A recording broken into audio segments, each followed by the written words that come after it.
What's up, guys? I hope you all are doing well. Welcome back to another YouTube video. In today's video, we will be continuing with our Python exercise tutorial series. This is the third lecture in the series. So without any further ado, let's get started.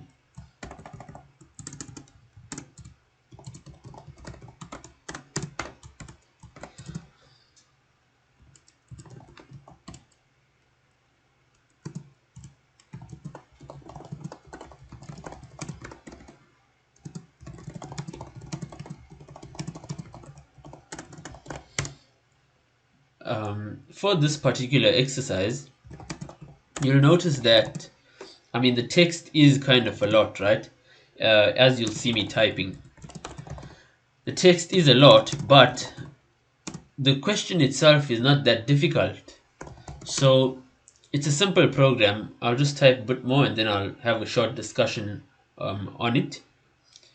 Once the values have been read, your program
Okay, so that was kind of long. My apologies for that. We have exercise 3. Write a Python program that will ask the user to enter the width and length of a room. Once the values have been read, your program should compute and display the area of the room. The length and the width of the room will be entered as floating point numbers. Include the metric units in your prompt and the output message, either in feet or in meters, depending on which unit you are more comfortable working with. So, um, looking at this question, I'm sure you guys realize input is going to be needed to be taken. So what I mean is that we are going to need to use the input function 2 times, if I'm not mistaken, because they specifically ask us for area, length, and width. Area to calculate the area, we'll take the length and multiply it by width, and they tell us as well that in our prompt messages we need to specify the metric that we're using. So I'll use meters. So let's get started, guys.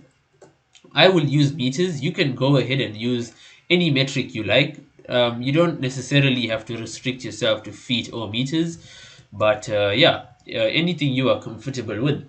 So we'll do a length, and just remember, guys, one important point to actually take note of here is this floating point numbers, because that basically determines what the user will and will not be able to enter as input. Okay, so essentially we are going to be taking input, yes, but since they specified floating point number, right, the length and the width of the room will be entered as floating point numbers. So that is why, guys, we need to enclose that input prompt in a float function. So we'll do float input, please enter the, this is length. So let's say please enter the length of the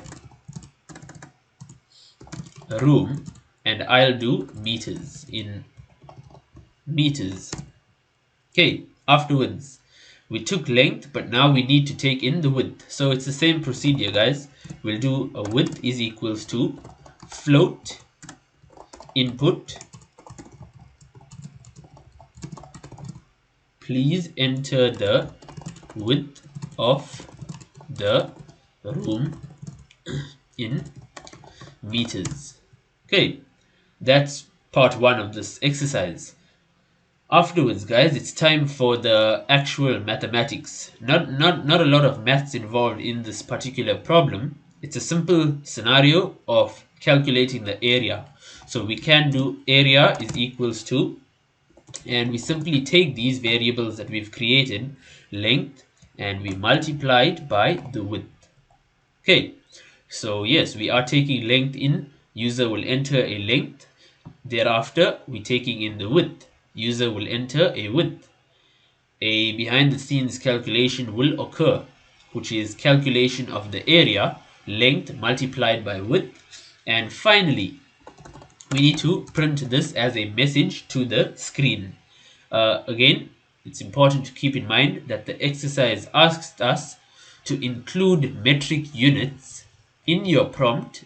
This was referring to the input prompt, which we have done. We specified in meters and the output message. So the metrics there will be squared. Since this is area, it will be whatever metric you are using squared to the power 2. Now, in my case, it will be meters. So let's do this. The area of the room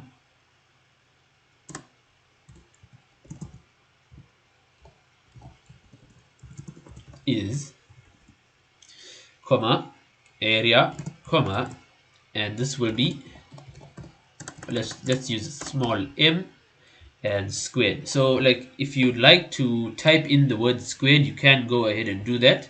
If you didn't know that Windows, I'm not sure about other operating systems, but Windows operating systems, you can get a squared symbol. You just press the Windows key and a full stop at the same time. It's a shortcut to bring up the emoji dialog box, and head over to symbols, and it's this 2 over here. So that's our m squared, which stands for meters squared. And right, let's run this. Enter the length of the room in meters. I'll do a 13.0. Remember guys, we need to add the decimal because we are capturing input as a float. So 13.0, enter the width, 13.0, enter, and there we have it. The area of the room is 169.0 meters squared. And that's it for this exercise, guys. We've successfully created a Python program that enables us to calculate the area of a given room. Thanks for your time, guys, and I do hope that you found this one interesting. And I'll see you in the next YouTube video.